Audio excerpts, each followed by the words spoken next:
Bonjour, bienvenue, j'espère que tout va bien. On vous souhaite plein de courage pour cette nouvelle journée. Nous sommes le 11 janvier 2019. Et là, ce matin, tout de suite, à 7h44, 45, il y a Antoine qui m'a quand même parlé dans le truc. En préparant cette émission, il m'a dit bon, Thomas, dans cette émission, on va se faire un petit concours. Alors, pas Miss France, mais alors par contre, tu m'as mis Mister quelque chose, j'ai pas compris quoi. Bah, tu verras. Mister Jésus. Ouais. 2019. Les Jésus Awards. Vas-y, on t'écoute alors. C'est Alors, quoi la sélection de Mister Jesus? Laisse-moi faire mon introduction spéciale, s'il te plaît. Ah bah je t'en prie, vas-y. Je sens que je vais encore en prendre plein la gueule. Première ligne. Première ligne. Bonjour à vous tous que j'aime profondément, donc, et bonjour à toi, Thomas. Bim. Bonjour à toi. Deuxième ligne. Pas de savoir. Alors aujourd'hui, grand moment, grande chronique, donc événement inédit puisque nous voici ici pour élire Mister Jésus 2018. Un nouvel événement qui consiste à élire le digne représentant de Jésus lors de l'année 2018. Alors les nominés sont donc les zadistes et les gilets jaunes qui sont arrivés à unir leurs points avec la figure des CRS dans le but d'apporter un message de paix et d'unité sociale. Deuxième nominé, Jean-Luc Mélenchon qui par son audace a su s'imposer face au diktat de la République. La République, c'est moi! Voilà, tel Jésus devant les Romains, il a su imposer sa personne sacrée devant ces voyous de policiers.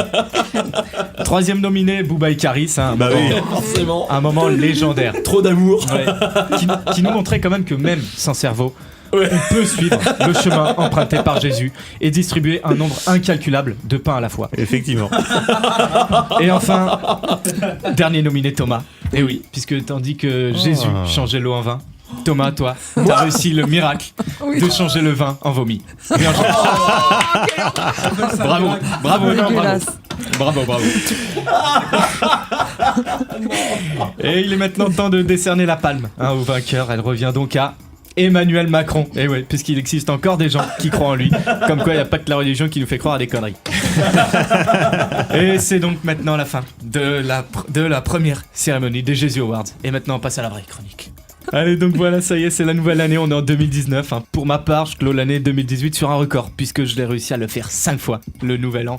2 fois dehors, une fois dans les toilettes, une fois sur la table et une dernière fois dans mon lit. Vous pouvez m'applaudir. Ouais, puisque... Bravo. 5 vomis en 6 heures, ça n'arrive pas souvent. Et bon appétit, pour ceux qui sont petits Et hormis ce record qui vous laisse sans voix, je le vois à vos yeux ébahis, aujourd'hui, 11 janvier, on est déjà en deuil. Et oui, le deuil de vos résolutions. Ça y est, c'est fini. Votre séjour à la salle de sport est enfin terminé. Dommage, ça vous coûte 1 euro pour rien. 1 mois pour rien, pardon. Voire même plus, si pour se désinscrire, il faut une lettre manuscrite. Toutes mes condoléances donc à votre compte en banque et à votre corps aussi flasque que Gérard Depardieu après une soirée raclette. Pour rester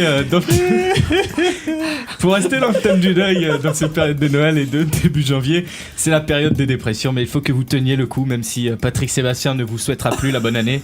Et rappelez-vous que la dépression n'est pas une fatalité, non. Et comme disait un grand philosophe, on peut toucher le fond sans pour autant être dépressif. Vous l'aurez remarqué ici, le philosophe en question, c'est Rocco Siffredi.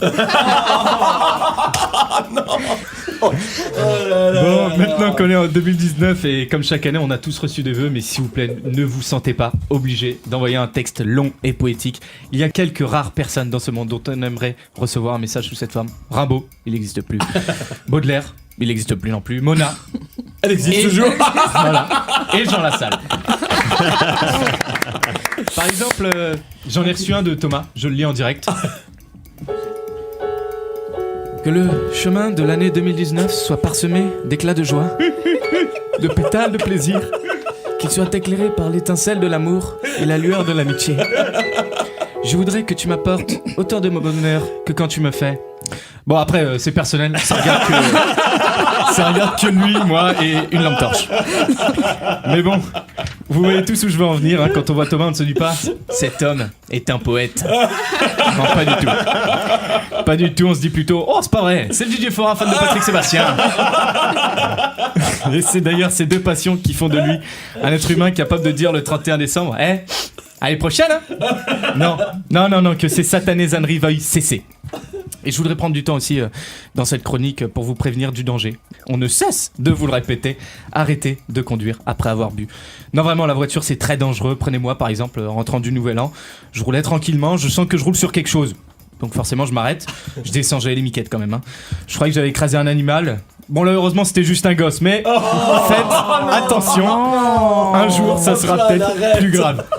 Et vous en voudrez. Mais bon, je veux pas casser le moral. Non. C'est Noël, c'est la nouvelle année. Et comme disent les vieux, ces personnes originales qui nous aiment et qu'on aime, joyeuse Saint-Sylvestre. Et surtout la santé.